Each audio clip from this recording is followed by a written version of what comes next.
It was a cold, quiet night in the small town. The kind of night where everything seemed to be asleep, the streets empty, the houses dark, and the only sound was the occasional rustle of leaves in the wind. Officer Reynolds had been on patrol for hours. He wasn't new to this job. He'd been wearing the uniform for over 15 years now, but even after all that time, nights like these always made him feel uneasy. There was something about the silence. It felt too perfect, almost unnatural. Reynolds drove his police cruiser slowly along one of the quieter roads on the edge of town. This road was surrounded by thick woods with tall trees casting long shadows under the dim glow of the streetlights. It wasn't a busy area, especially not at this hour. Most people were already tucked into their beds, dreaming away. So when he saw headlights coming from ahead, it caught his attention immediately. The vehicle was moving slowly, almost cautiously, as if the driver wasn't sure where they were going. As it got closer, Reynolds realized it was a hearse, a black car typically used to transport coffins. Now, seeing a hearse late at night wasn't exactly unusual, but there was something odd about this one. For starters, it was alone. No other cars followed it, which was strange because hearses are usually part of a funeral procession during the day.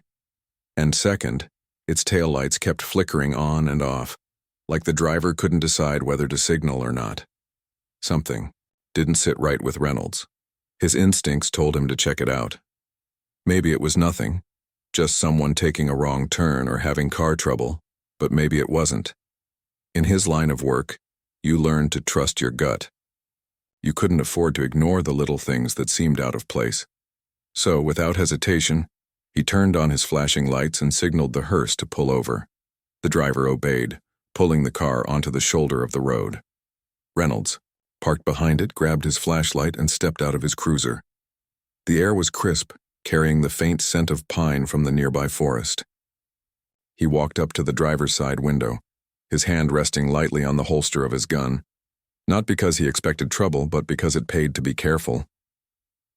When the window rolled down, Reynolds found himself face to face with a middle-aged man. The guy looked nervous, shifting uncomfortably in his seat and avoiding eye contact. His hands gripped the steering wheel tightly, knuckles white.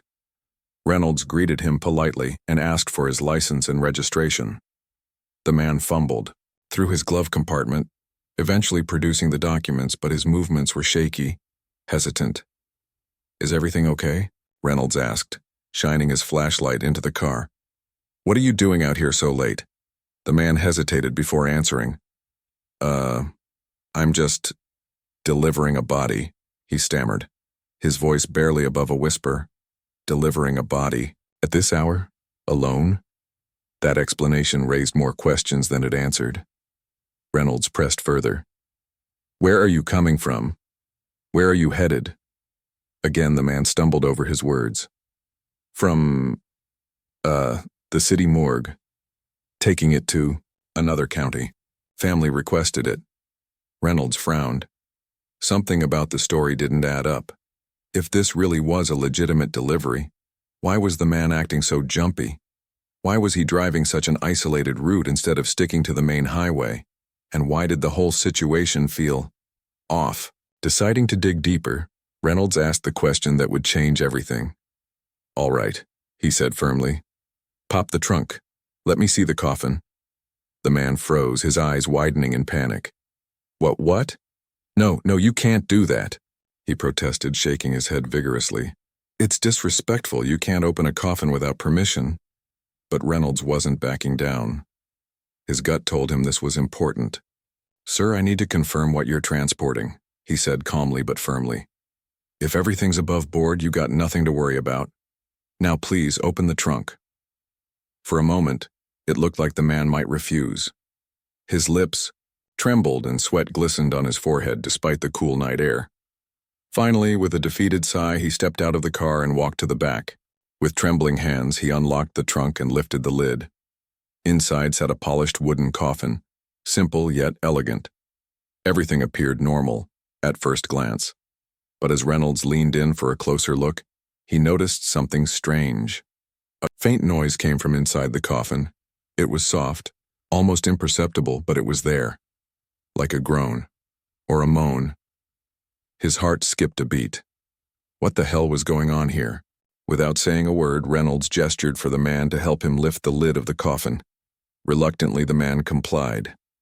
Together, they opened it, and what they found inside left Reynolds speechless.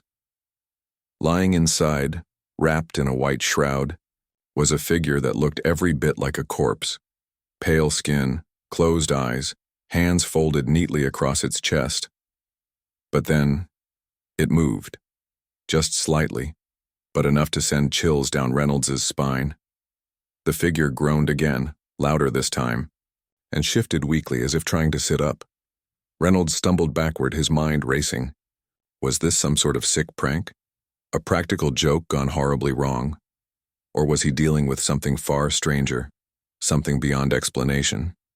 Whatever it was, one thing was clear. This was no ordinary delivery, and Reynolds was about to uncover a secret darker than he could have imagined. The sight of the figure moving inside the coffin sent a wave of shock through Officer Reynolds. He had seen his fair share of strange things during his years on the job, but nothing could have prepared him for this moment. His mind raced as he tried to make sense of what was happening. Was this some elaborate hoax? A cruel joke meant to scare him? Or was it something far more sinister? For a few seconds, all he could do was stare, frozen in disbelief. Then, reality kicked back in, the groaning sound grew louder and the figure shifted again, weakly trying to lift its head. It wasn't dead, it couldn't be. But if it wasn't dead, then who or what was it? And why was it lying in a coffin like this? Reynolds turned sharply toward the driver, who stood nearby with his hands clenched into fists, his face pale and trembling. "What is this?" Reynolds demanded, his voice firm but edged with confusion. "Who is that? Why are they in there?" The man hesitated, clearly struggling to find an answer. Finally, after what felt like an eternity, he blurted out, "It's my brother." "Your brother?" Reynolds repeated, incredulous. "You mean to tell me your brother is alive, and you've got him stuffed in a coffin?" "It's not what it looks like," the man pleaded, his voice cracking under pressure. "Please, just let me explain." By now, Reynolds's heart was pounding. Every instinct told him to stay alert, to keep control of the situation. There was no telling what might happen next. Still, he nodded sharply at the man, signaling for him to continue. "My brother," the man began, swallowing hard. "He got mixed up in something bad, real bad. Earlier tonight there was trouble. We were running from the cops and he got hurt. He couldn't walk, couldn't talk right. So we thought maybe if we pretended he was dead, nobody would look for him. Nobody would suspect anything." Reynolds listened intently, his expression growing darker with each word. This wasn't just some harmless prank. It was a desperate attempt to cover up a crime. And judging by the way the man spoke, whatever had happened earlier that night was serious. "So you decided to smuggle him out of town in a hearse?" Reynolds asked, his tone sharp. "Do you realize how illegal this is? You're obstructing justice, tampering with evidence. Hell, I don't even know where to start." I know, the man cried, his voice breaking. "But we didn't have a choice. If they caught us, they'd throw him in jail or worse. Please, officer, you've got to understand we're just trying to protect him." "Protect him?" Reynolds thought bitterly. Protect him from what? Himself? The law? Whatever mess he'd gotten himself into. None of it made sense, and yet here they were. A cop, a nervous driver, and a half-conscious man lying in a coffin in the middle of nowhere. As the gravity of the situation sank in, Reynolds glanced back at the figure in the coffin. The man's breathing was shallow, his movements sluggish. Clearly he was in rough shape. Whether it was due to injuries sustained while fleeing or something else entirely, Reynolds couldn't say. But one thing was certain, leaving him like this wasn't an option. "You need medical attention," Reynolds said firmly, addressing the injured man directly. "Whatever trouble you're in, it doesn't matter right now. Your health comes first." The driver shook his head frantically. "No hospitals. They'll arrest him the second we step foot inside." "That's not your call to make," Reynolds shot back. "If he dies because you refused help, that's on you. Is that what you want?" The man looked down, guilt written all over his face. For a brief moment, Reynolds almost felt sorry for him. Almost. But sympathy wouldn't change the fact that this whole situation was wrong. Dangerously so. As Reynolds debated his next move, the stillness of the night was suddenly shattered by the distant rumble of an engine. Both men froze, their eyes darting toward the road. A pair of headlights appeared in the distance, approaching fast. Whoever it was, they weren't slowing down. "Who's that?" Reynolds barked, grabbing his flashlight and shining it toward the oncoming vehicle. I don't know," the driver stammered, panic rising in his voice. "They shouldn't be here." Before Reynolds could respond, the car screeched to a halt behind them. Two figures jumped out, their faces obscured by masks. One of them carried a crowbar. The other held what looked like a handgun. Without hesitation, they charged toward Reynolds and the hearse. "Stay back," Reynolds shouted, drawing his weapon. "Put your hands up." But the masked men ignored him, shouting angrily instead. "Let them go," one of them yelled, pointing the gun at Reynolds. "This ain't got nothing to do with you, pig." Reynolds' mind raced. He was outnumbered and outgunned, but retreating wasn't an option, not when lives were potentially at stake. Keeping his focus, he raised his voice, commanding authority despite the chaos unfolding around him. "This ends now," he yelled. "Drop your weapons and get on the ground." For a tense moment, nobody moved. The standoff felt like it lasted an eternity, the tension thick enough to cut with a knife. Then, without warning, one of the masked men lunged forward, swinging the crowbar wildly. Reynolds reacted instantly, sidestepping the attack and firing a warning shot into the air. The gunshot echoed through the night, startling everyone, including the injured man in the coffin, who let out a weak cry of pain. Seizing the opportunity, Reynolds tackled the gunman to the ground, wrestling the weapon away from him. Meanwhile, the second assailant hesitated, unsure whether to press on or flee. In the end, fear won out. With Reynolds gaining the upper hand, the remaining attacker turned and bolted back toward their car, jumping inside and speeding off into the darkness. Tires squealed as the vehicle disappeared down the road, leaving behind only dust and confusion. Breathing heavily, Reynolds secured the scene, handcuffing the man he'd subdued and calling for backup. As he did, his thoughts kept returning to the injured man in the coffin. Whoever he was, whatever he'd done, he deserved better than this. A late-night escape plan gone horribly wrong, two brothers willing to risk everything to save him, and a group of dangerous accomplices determined to intervene. And as Reynolds waited for reinforcements to arrive, he couldn't shake the feeling that this story was far from over. By the time backup arrived, the scene was a chaotic mess. Red and blue lights flashed against the dark trees, casting eerie shadows across the road. The injured man in the coffin had grown weaker, his groans barely audible now. His brother, the driver, sat on the ground with his hands cuffed behind his back, tears streaming down his face as he muttered apologies under his breath. And then there was the masked man Reynolds had subdued during the scuffle, lying face down on the asphalt, still breathing heavily from the struggle. Reynolds gave a quick rundown of what had happened to the officers who showed up. He explained about stopping the hearse, discovering the corpse wasn't actually dead, and the sudden arrival of the armed accomplices. As he spoke, paramedics rushed over to check on the man in the coffin. They worked quickly, unwrapping the shroud and assessing his condition. It didn't take long for them to confirm that he was in bad shape, bruised, bloodied, and possibly suffering internal injuries. "He needs to get to a hospital right away," one of the medics said firmly. "We can stabilize him here, but it's not enough." Reynolds nodded, his expression grim. He knew this was the right thing to do, no matter how much trouble the injured man might be in legally. But before they could load him into the ambulance, the driver started pleading again. "Please don't let them take him," he begged, his voice cracking. "They'll lock him up forever. Please." One of the other officers stepped forward, trying to calm him down. "Listen, we're doing everything we can to help your brother," he said sternly. "But you brought this on yourselves. You can't hide from the law like this." The driver hung his head, defeated. There was nothing more he could say or do. For the first time since the night began, he seemed to realize just how deep they were in trouble. His plan, To smuggle his brother out of town disguised as a corpse hadn't worked. If anything, it had made things worse.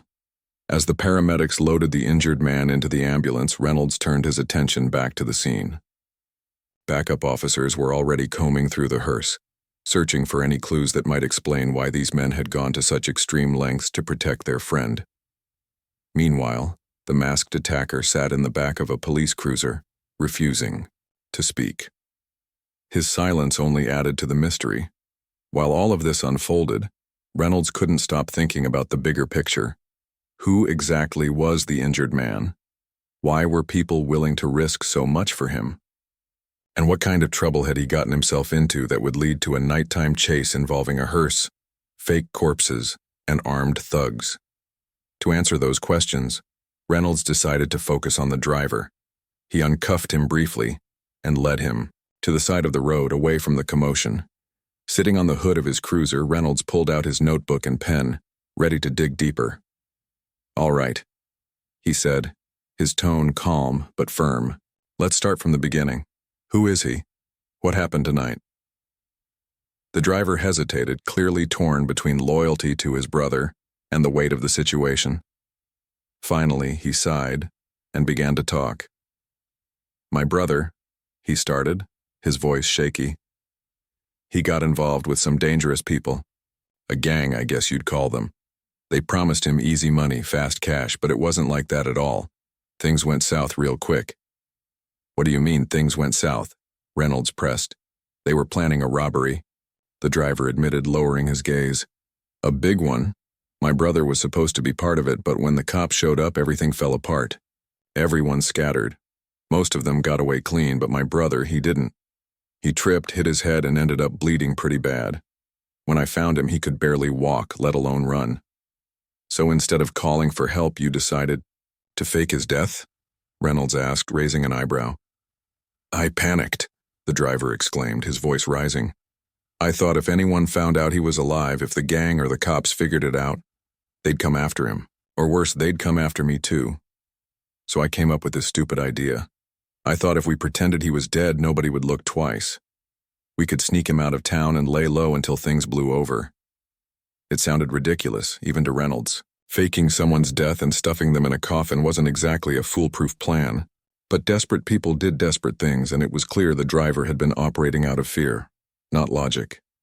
"And the guys who attacked us tonight?" Reynolds asked. "Who were they?" "They must have been part of the gang. The driver replied, shaking his head. "I don't know how they tracked us down, but they weren't going to let us leave without a fight. They wanted to make sure my brother stayed quiet, or maybe finish the job themselves." Reynolds frowned. This case was getting more complicated by the minute. Not only did he have a fugitive on his hands, but he also had a gang potentially involved in organized crime. Whatever had gone down earlier that evening, it was serious and deadly. Before they could continue the conversation, one of the officers called out to Reynolds. "Hey, we found something in the hearse," he shouted, holding up a plastic bag filled with cash and documents. "Looks like evidence." Reynolds walked over to inspect it. Sure enough, inside the bag were stacks of bills, handwritten notes, and maps marked with locations. At first glance, it looked like the plans for another heist, or maybe the remnants of the botched robbery the driver had mentioned. Either way, it was proof that the injured man wasn't just a victim, he was deeply entangled in something illegal. With the new evidence in hand, Reynolds returned to the driver. "You see this?" he asked, holding up the bag. "This changes things. Your brother isn't just running from the law, he's neck-deep in criminal activity. Do you understand what that means?" The driver nodded slowly, his eyes wide with fear. "I know," he whispered.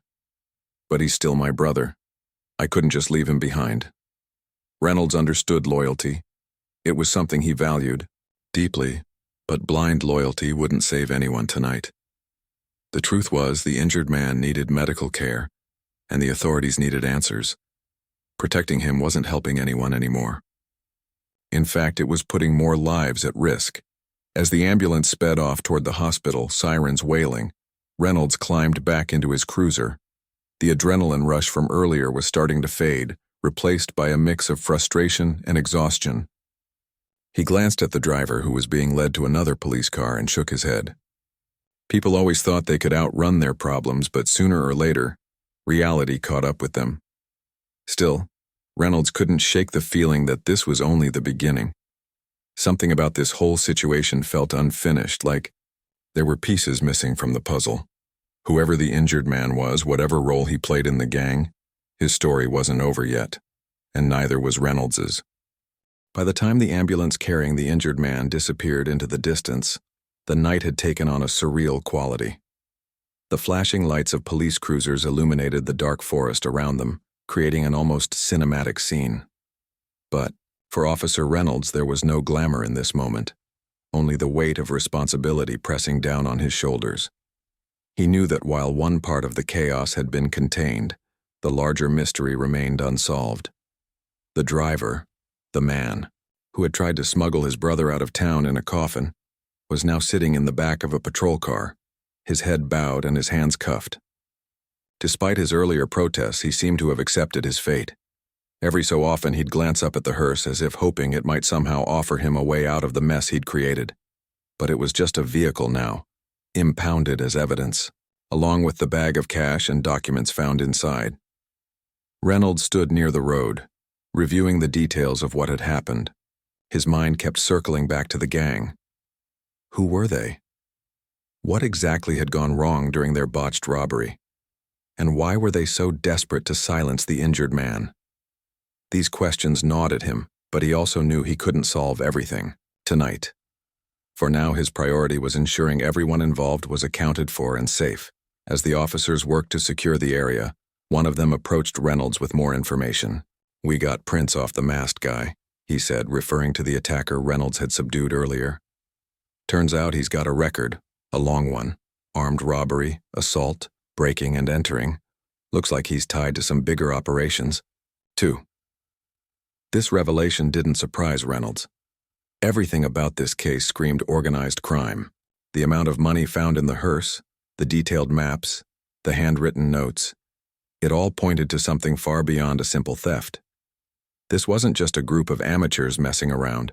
It was a well-coordinated operation. And somewhere, in the middle of it all, was the injured man, whose survival might hold the key to unraveling the entire scheme. But before they could dig deeper, another twist unfolded. One of the officers radioed in, reporting that the second getaway car, the one driven by the accomplice who had fled earlier, had crashed less than 2 miles away. Witnesses claimed the driver had lost control while speeding through the winding forest roads and plowed straight into a tree. Emergency services were already on the scene.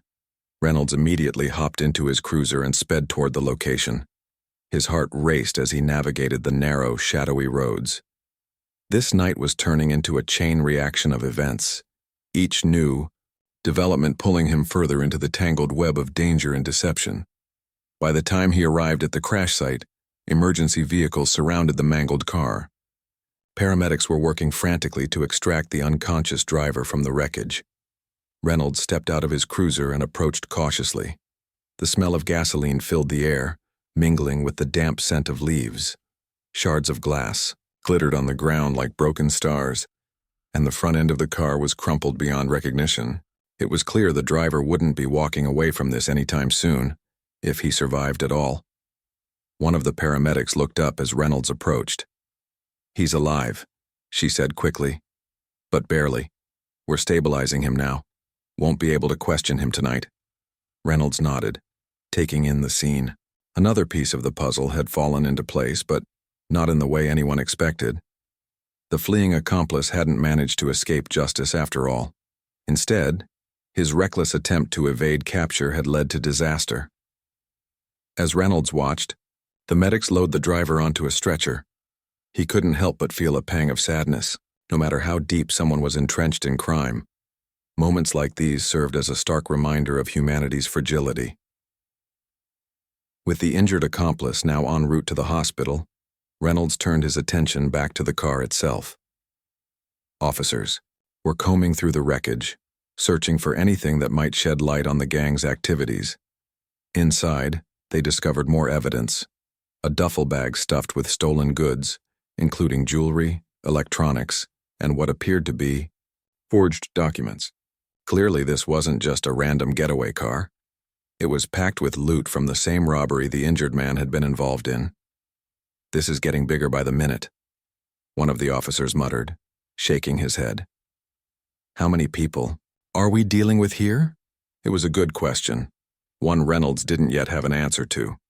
But as he surveyed the scattered pieces of evidence, he began to piece together a clearer picture of what had likely transpired. The gang had planned a major heist, only for things to spiral out of control when law enforcement intervened. In the chaos that followed, the injured man had become a liability, either because he knew too much or because he was too weak to keep running. That's when his brother decided to fake his death and smuggle him out of town. Meanwhile, the rest of the gang scrambled to clean up loose ends, leading to tonight's dramatic chase. Though the story was starting to make sense, Reynolds knew there was still work to be done. The injured man, his brother, the captured assailant, and the unconscious getaway driver, they were all connected, but their full roles in the gang's operations remained unclear. And then there was the gang itself. How many members were still out there? Were they planning another move? Had they realized their plans were falling apart? As dawn began to break over the horizon, casting a pale golden glow across the forest, Reynolds felt a mix of exhaustion and determination. The adrenaline rush of the night was fading, replaced by the sobering reality of what lay ahead. There would be hours of paperwork, interviews, and investigation waiting for him back at the station. But for now, standing amidst the wreckage of the crashed car and the remnants of a failed escape plan, he allowed himself a brief moment of reflection. These weren't faceless criminals. He reminded himself of that. They were people. People who had made bad choices, yes, but people nonetheless. The injured man in the hospital was someone's son, brother, maybe even a father. The driver who had risked everything to protect him was acting out of love, however misguided it may have been. Even the attackers, dangerous as they were, had families and histories of their own. And that was the hardest part of being a cop, Reynolds thought. It wasn't just about catching criminals or solving cases. It was about understanding the humanity behind every decision, every action, every mistake. Because at the end of the day, justice wasn't just about punishment. It was about finding the truth and making sure everyone got the chance to tell their side of the story. As the sun rose higher, painting the sky in soft hues of orange and pink, Reynolds climbed back into his cruiser. The night had been long, chaotic, and unforgettable. But it was also a reminder of why he chose this job in the first place, not for glory or excitement, but for the opportunity to make a difference, even in the darkest of times. By the time Officer Reynolds returned to the station, the sun was fully up, casting warm light through the windows of the precinct. The chaos of the night had settled into a quieter kind of tension, a calm before the storm of investigations and interrogations that lay ahead. Despite the exhaustion creeping into his bones, Reynolds knew there was no time to rest. Every hour counted when it came to piecing together the puzzle of what had happened. The first order of business was processing the suspects they'd brought in. The driver, the man who had tried to smuggle his brother in the coffin, was sitting in an interrogation room, his face pale and drawn. He looked like someone carrying the weight of the world on his shoulders. Across the hall, the masked attacker Reynolds had subdued during the chase sat silently in another room, his expression unreadable. Neither man spoke much as officers took their statements and fingerprints, but Reynolds could see the fear in their eyes. They were cornered, and they knew it. Reynolds decided to start with the driver. He entered the small, dimly lit room and sat across from him, placing a folder on the table between them. Inside were photos of the evidence collected from the hearse and the crashed getaway car. For a moment, neither of them said anything. Reynolds simply observed the man, letting the silence stretch out. It was a tactic he'd learned over the years. Sometimes people filled the quiet with words they didn't mean to say. Finally, the driver broke the silence. "Is my brother okay?" he asked, his voice trembling. "Please, tell me he's going to be all right." "He's in the hospital," Reynolds replied evenly. "Doctors are doing everything they can, but we need to talk about why he ended up in that coffin in the first place." The driver sighed, rubbing his temples with his cuffed hands. "I already told you everything," he muttered. "We panicked. We thought hiding him was the only way to keep him safe." "Safe from who?" Reynolds pressed. "The gang? The cops? Himself?" "All of it," the driver admitted, his voice cracking. "You don't understand how deep this goes. These aren't just some guys messing around. They're dangerous. If they found out my brother was still alive, I don't even want to think about what they'd do." Reynolds leaned forward, his tone softening slightly. "Help me understand," he said. "Who are they? What did they want your brother for?" The driver hesitated, clearly torn between loyalty and self-preservation. After a long pause, he began to speak. "They call themselves the Silent Crew. I don't know if that's their real name or just something they made up to sound tough. My brother got involved with them months ago. At first it seemed harmless, running errands, delivering packages. But then, things changed. They started asking for more. Riskier jobs, bigger payouts, and once you're in, there's no way out." "What kind of jobs?" Reynolds asked, jotting notes in his notebook. "Robberies, mostly," the driver explained. "Big ones. Banks, jewelry stores, warehouses. They planned everything down to the last detail. Maps, schedules, escape routes. My brother wasn't the leader. He was just one of the guys following orders, but last night, something went wrong. The cops showed up faster than anyone expected. Everyone scattered. Most of them got away clean, but my brother, he didn't." Reynolds listened intently, connecting the dots in his mind. This wasn't just a random group of criminals, it was a well-organized operation. The maps and documents found in the hearse confirmed that. But what stood out most was the level of desperation. Why go to such lengths to protect one injured man? Was it because he knew too much? Or was there something else they were hiding? Before Reynolds could ask more questions, one of the officers knocked on the door and handed him a note. It read, "Hospital called. Injured man regained consciousness. Wants to talk." This was big news. If the injured man was willing to cooperate, it could blow the case wide open. Reynolds thanked the officer and turned back to the driver. "Your brother is awake," he said. "He wants to talk. That's good news for both of you, but I need your cooperation too. No more lies, no more half-truths. Deal?" The driver nodded slowly, his eyes filled with a mix of hope and dread. "Okay," he whispered. "I'll tell you whatever you want to know." Satisfied for now, Reynolds left the room and headed to the hospital. On the drive over, he replayed the events of the night in his mind. From stopping the hearse to discovering the living corpse inside, every twist had led him deeper into a web of crime and deception. Now, finally, it seemed like answers might be within reach. When Reynolds arrived at the hospital, he was greeted by two uniformed officers stationed outside the injured man's room. Inside, the man lay propped up, in bed, hooked up to monitors and IVs. His face was bruised and swollen, but his eyes were sharp, alert. As Reynolds stepped inside, the man gave him a weak smile. "Thanks for coming," he rasped, his voice hoarse. "I owe you one." "You don't owe me anything yet," Reynolds replied, pulling up a chair. "But I'm here to listen. Tell me what happened." For the next hour, the injured man recounted his story. He described how he'd fallen in with the Silent Crew, lured by promises of easy money. At first, it had been exciting, almost glamorous. But soon the risks grew higher and the stakes became unbearable. The robbery that went wrong the previous night had been their biggest job to date.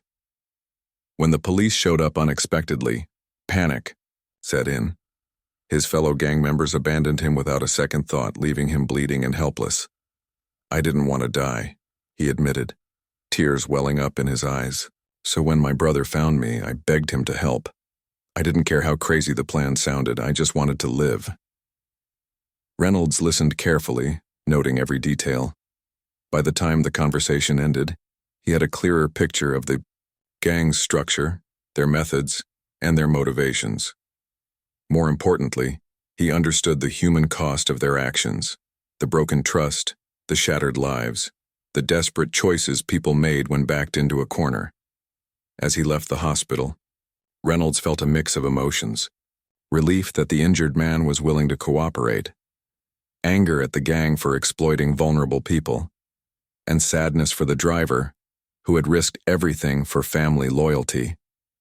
It was a reminder that crime wasn't just about numbers and statistics. It was about real people making real mistakes. Back at the station, the pieces of the puzzle were starting to come together. Evidence from the hearse and the crashed getaway car painted a damning picture of the silent crew's activities. Arrest warrants were issued for other suspected members, and investigators worked tirelessly to track them down. Meanwhile, the captured assailant remained tight-lipped, refusing to divulge any information. As the day wore on, Reynolds found himself reflecting on the complexity of the case. Justice wasn't always black and white. Sometimes it was messy and gray, full of moral dilemmas and hard choices. But one thing was certain: the truth would come out eventually. And when it did, those responsible would have to face the consequences of their actions. For now, though, Reynolds allowed himself a brief moment of satisfaction. The night may have been chaotic, but it had also been meaningful. He had done his job, not just as a cop, but as someone committed to uncovering the truth and helping others find redemption, even in the darkest of times. The next few days felt like a whirlwind for Officer Reynolds. The case that had started with a routine traffic stop on a deserted road had snowballed into one of the biggest investigations his department had seen in years. Every lead uncovered seemed to open another door, revealing more layers of deception and danger. But as the pieces fell into place, Reynolds couldn't shake the feeling that this wasn't just about solving crimes. It was about understanding people. At the heart of it all were two brothers, the injured man lying in the hospital bed and the driver who had risked everything to protect him. Their bond was undeniable, a testament to the lengths some would go to for family. Yet that same loyalty had dragged them deeper into trouble than either of them could have imagined. The gang they'd been entangled with, the silent crew, wasn't just dangerous. It was ruthless. And now, thanks to the evidence gathered from the hearse and the crashed getaway car, investigators were closing in on its members. One by one, arrests were made. Raids on suspected hideouts turned up weapons, stolen goods, and detailed plans for future heists. It became clear that the silent crew wasn't just a small-time operation. They were part of something much larger, a network of criminals operating across multiple counties. Each arrest brought new information, painting a clearer picture of how far-reaching their influence truly was. But while justice moved forward, Reynolds couldn't ignore the human side of the story. Back at the station, he sat down with the driver, once again. This time the atmosphere was different. The fear in the man's eyes had softened, replaced by a mix of guilt and resignation. He knew there was no going back to the life he'd known before. His choices had consequences, and he was ready to face them. "I never meant for any of this to happen," the driver said quietly, staring at his hands. "I just wanted to save my brother, that's all." "I know," Reynolds replied, his tone calm but firm. "And I get it. Family means something to you, but look where that got you and him. You can't fix everything by yourself. Sometimes asking for help is the bravest thing you can do." The words hung in the air between them. For the first time since the night of the hearse stop, the driver seemed to truly hear what Reynolds was saying. Maybe it was too late to undo the damage, but it wasn't too late to learn from it. As the investigation continued, the injured man in the hospital played a crucial role. Despite his fragile state, he agreed to testify against the silent crew, providing details about their operations and identifying key players. His decision to cooperate came with risks. He knew retaliation was possible, but he also understood that staying silent wouldn't change anything. If anything, speaking out might give him a chance at redemption. Reynolds visited him often during those days, not just to gather information, but to check on his progress. They talked about everything: the mistakes made, the lessons learned, and the hope for a better future. Slowly but surely, the injured man began to see a path forward, even if it was paved with challenges. Meanwhile, the public took notice of the case. News outlets picked up the story, dubbing it the living corpse caper. People were fascinated by the bizarre twist of finding a living person inside a coffin and the chain of events that followed. Some praised Reynolds for his quick thinking and dedication, while others criticized the gang for their recklessness and greed. Through it all, Reynolds stayed focused on what mattered most, ensuring justice was served fairly and compassionately. When the trial finally began, it was a spectacle. Courtrooms buzzed with reporters, spectators, and families of victims affected by the silent crew's crimes. Testimonies poured in from witnesses, victims, and even former gang members who had turned themselves in after hearing about the arrests. The evidence was overwhelming, leaving little room for doubt about the gang's guilt. For the two brothers, the outcome was bittersweet. Both pleaded guilty to their roles in the botched robbery and accepted responsibility for their actions. The driver received a reduced sentence due to his cooperation, while the injured man was placed under house arrest until he recovered enough to serve his time. Though neither walked away free, there was a sense of closure, a chance to rebuild their lives when the dust settled. As the gavel struck and the verdicts were announced, Reynolds stood outside the courthouse, watching the crowd disperse. He felt a strange mix of emotions: pride in the work he'd done, sadness for the lives impacted, and relief that the ordeal was finally over. It wasn't perfect justice, nothing ever was, but it was justice nonetheless. That evening, as he drove home through quiet streets bathed in twilight, Reynolds reflected on the journey. What had started as a simple traffic stop had become a lesson in humanity, resilience, and the power of choices. He thought about the brothers, their mistakes, and their courage to face the consequences. He thought about the victims, whose voices had been heard and whose pain had been acknowledged. And he thought about himself, reminded once again why he chose this line of work. Back at home, Reynolds sat on his porch, sipping a cup of coffee as the stars began to twinkle in the night sky. The chaos of the past week felt distant now, almost dreamlike. But the memories lingered, not as burdens but as reminders of the impact one person could make. Whether stopping a suspicious hearse or unraveling a criminal empire, every action mattered. Every choice counted. As he leaned back in his chair, letting the cool breeze wash over him, Reynolds smiled faintly. Tomorrow would bring new challenges, new cases, and new opportunities to make a difference. But for tonight, he allowed himself to rest, knowing he'd done his best. After all, being a cop wasn't just about catching bad guys. It was about standing up for what was right even when the odds seemed impossible. And sometimes it was about trusting your gut, even when it led you straight to the grave.